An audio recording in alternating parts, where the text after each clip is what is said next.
When the bus stopped in front of my house, I felt a strange mix of relief and anxiety. I had spent days away taking care of my sick mother, and all I could think about was returning to my corner of the world, my home. The suitcase was heavy, but my heart was light, at least until I opened the gate. I immediately noticed something was wrong. The rug on the porch was gone. The flowers I'd planted were dry, and a different curtain hung in the living room window. I stood still for a moment, trying to make sense of it. My husband's car was in the garage, so he had to be home. I took a deep breath, fixed my hair, and went inside, trying to ignore the bad feeling tightening in my chest. As soon as I opened the door, the smell hit me. It wasn't the lavender scent I always left in the air. It was the smell of fried food mixed with cigarettes. Clothes were scattered on the couch, and a woman's purse that wasn't mine sat on the table. My heart tightened. "Carlos?" I called, trying to keep my voice steady. No answer. I walked into the kitchen, and there was my mother-in-law, sitting as if she owned the place. "Well, look who decided to show up," she said, crossing her arms. I forced a smile and asked if everything was all right. She replied dryly, almost mockingly, "Now it is. Finally, things are the way they should be around here." I didn't understand what she meant, but before I could ask, I heard laughter coming from the bedroom, my bedroom. I froze in the hallway, listening to that woman's laughter echo, each second feeling like a punch to the chest. I walked slowly, the wooden floor creaking beneath my feet. When I opened the door, for a moment I thought I was dreaming, but I wasn't. There was a woman lying in my bed, wearing one of my nightgowns, the one Carlos gave me on our anniversary. It was my sister-in-law, Jessica. She looked at me and just smiled, as if nothing was wrong. Before I could say anything, my mother-in-law appeared behind me and said loudly, "Don't you dare complain, she's staying here now. Deal with it." Her words echoed in my head like thunder. I couldn't react. I asked where Carlos was, and she replied that he was too tired to deal with drama. I felt small, invisible. I went to the closet and saw that half my clothes were gone. When I asked what had happened, my mother-in-law laughed and said they had sold some things to get the house in order. The ground seemed to disappear from under me. I didn't cry. Not yet. I took a deep breath, grabbed my suitcase, and said only, "All right, if that's how you want it." But inside that suitcase, there was something none of them imagined. Something I had brought from the trip that would change everything. They would regret humiliating me this way. I just had to wait for the right moment to show it. I went to the guest room, the only place that still felt somewhat mine. When I opened my suitcase, I saw the envelope I had kept so carefully. Inside were documents, papers, and something I hadn't told anyone, not even my husband. My father, before he passed away, had left a will, and one of the properties was in my name. But it wasn't just any house.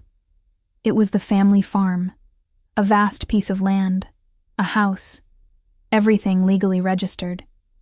Carlos never knew about it because I wanted to surprise him when I came back. Now, that surprise had become a weapon. That night, I barely slept.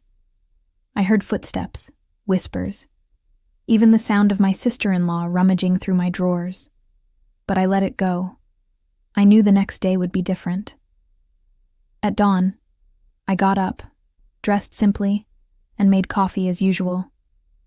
When they woke up, they were laughing at the table as if nothing had happened. That was when I decided. Today, the game would change. The kitchen went silent as I set the suitcase on the table. The sound of the zipper opening was the only noise in the room. My mother-in-law crossed her arms and said, "Here she goes again with her drama." I just smiled calmly. I pulled out a thick envelope and placed it on the table. "This," I said firmly, "is why I'm not going to argue, cry, or beg to stay." Carlos frowned, trying to understand. I opened the envelope and spread the papers one by one.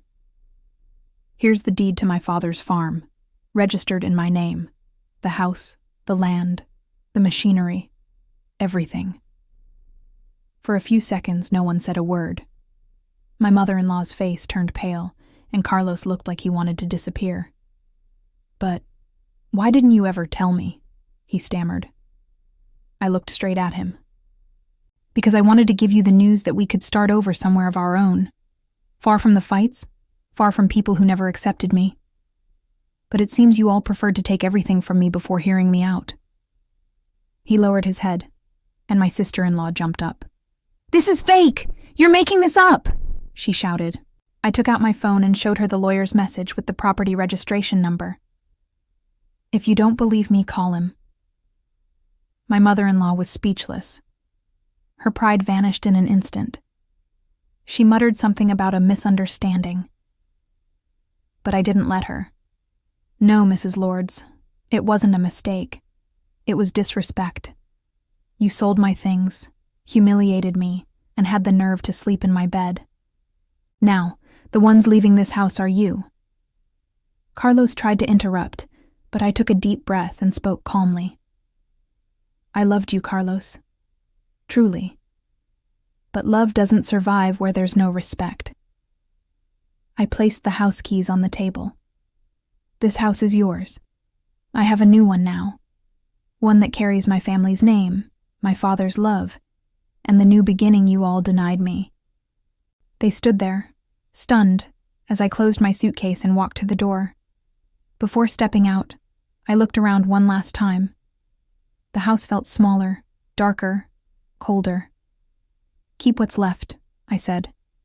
"Because what I have, none of you can ever sell." When I stepped outside and felt the wind on my face, a huge weight lifted off me.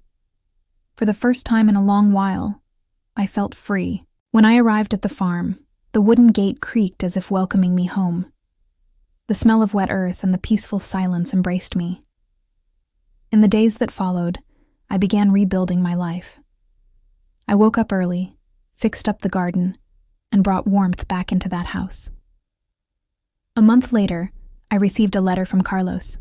He said he regretted everything and wanted to visit. I thought long and hard before writing back only one sentence.